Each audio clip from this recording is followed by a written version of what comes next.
Hyderabad metro రైలు రెండో దశ DPR కు ప్రభుత్వం కసరత్తు చేస్తుంది.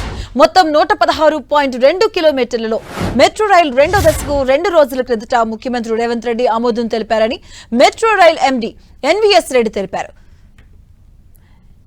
ఇదే అంశానికి సంబంధించిన పూర్తి అప్డేట్స్ మా కరెస్పాండెంట్ రాముడు అందిస్తారు. రాముడు, సంబంధించి మెట్రో రెండో దశకు సంబంధించి ఒక ప్రిలిమినరీ ఫైనల్ రిపోర్టుకు వచ్చిందని చెప్పుకోవచ్చు. మరికొద్ది రోజుల్లో ఇది ఫైనల్ కానుంది. దీనికి సంబంధించి ఫైనల్గా NVS Reddy, metro rail MD NVS Reddy ముఖ్యమంత్రికి ఒక ప్రజెంటేషన్ ఇచ్చారు. పూర్తి స్థాయిలో ఏ విధంగా ఉంది, ఇంకా ఎక్కడెక్కడ ఏ విధమైనటువంటి మార్పులు చేయాలి అనేటువంటి అంశాలపైన కొన్ని సూచనలు మాత్రం ఈ మున్సిపల్ అడ్మినిస్ట్రేషన్ శాఖ అదేవిధంగా ముఖ్యమంత్రి నుంచి వచ్చినట్లుగా ఆయన చెప్పడం జరిగింది. ప్రధానంగా మొత్తంగా చూసినప్పుడు ఈ అన్ని కారిడార్లలో దాదాపు 116 కిలోమీటర్ల మేర మెట్రో రైలు చేపట్టనున్నారు. అందుకోసం దాదాపు 32,000 కోట్లకు పైగా ఖర్చు అవుతుందని అంచనా వేశారు. ఇవన్నీ కూడా కేంద్ర ప్రభుత్వానికి పంపాల్సి ఉంటుంది. ఈ నివేదికలన్నీ కూడా డిపిఆర్ మరికొద్ది రోజుల్లో కంప్లీట్ అయితే ప్రభుత్వం ఆమోదిస్తుంది. రాష్ట్ర ప్రభుత్వం దాన్ని కేంద్ర ప్రభుత్వానికి పంపుతుంది. కేంద్ర ప్రభుత్వం నుంచి గ్రీన్ సిగ్నల్ వచ్చిన తర్వాత మెట్రో ముందుకెళ్లేటువంటి అవకాశం ఉంటుంది.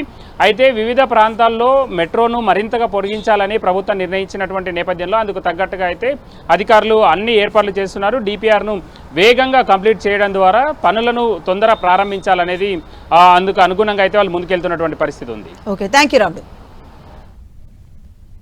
ఇక్కడ 24 స్టేషన్లు ఉంటాయి. ఈ 24 స్టేషన్లలో ఒక్క స్టేషన్ మాత్రం airport station, under ground station ఉంటుంది. మిగతా 23 స్టేషన్లు కూడా ఇవి ఎలివేటెడ్ స్టేషన్స్గా మేము డిజైన్ చేస్తూ ఉన్నాము. రాయదుర్గ పాత నగరంలో old city MGB 7.1 kilometre LB Nagar, Hayath Nagar extension ఇప్పుడే ప్లాన్ చేసేసి ఇచ్చేస్తే దాని ఖర్చు కూడా తగ్గుతూ ఉంది. సో మొత్తం తర్వాత చేద్దాం. ముందు ఇవి మాత్రం మీరు తయారు చేసి వచ్చే 2-3 వారాల్లో ఈ డిపిఆర్స్ ఇవి ఫైనలైజ్ చేసి 6 కిలోమీటర్స్ ఇక్కడ